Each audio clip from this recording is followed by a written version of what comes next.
అందరికీ నమస్కారం అండి. నేను మీ సుహాస్ని. ఇక్కడైతే నా కంట్లో నలక పడిందండి. అది నలక అయితే కాదు, దోమ. పాపని హాస్పిటల్కి తీసుకెళ్ళి చూపించుకొని వస్తున్నాను.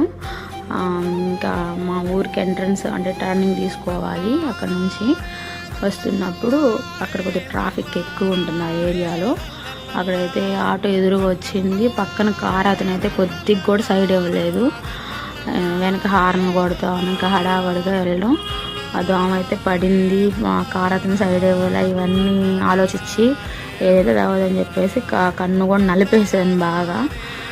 ఇంటికి వచ్చి చూస్తే అది బాగా లోపలికి వెళ్ళింది. ఇంకా మా పెద్ద బాబు కొద్దిగా హెల్ప్ చేసింది, తీసింది. కన్ను బాగా మంట పెట్టేసింది.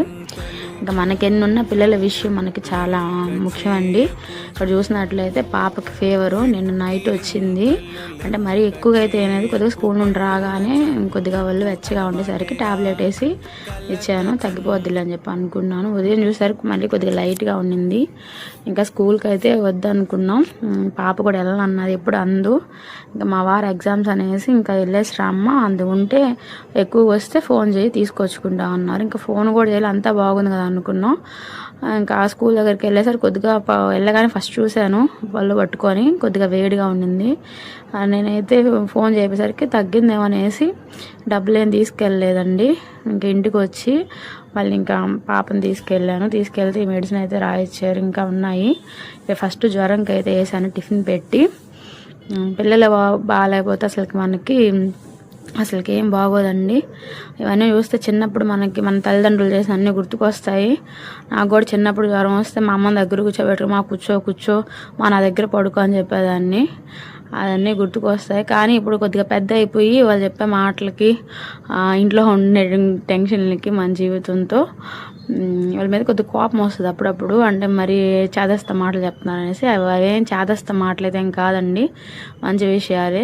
మన పిల్లల్ని ఎంత ఇదిగా చూసుకుంటా మనల్ని కూడా అలాగే మన తల్లిదండ్రులు చూసుకుంటారు. కానీ ఈ చిన్న లాజిక్ ఎందుకో ఈ బిజీ జీవితంలో మర్చిపోతాను నేను అప్పుడప్పుడు. మళ్ళీ ఇవన్నీ గుర్తుకొచ్చిన బాధ వేస్తుంది. ఇక్కడైతే నా పెద్ద పాపకి ట్యాబ్లెట్ వేసుకోవడానికైతే ఇట్లా వేస్తుంటే మా చిన్న జోకులు వేస్తుంది పక్కన కూర్చొని.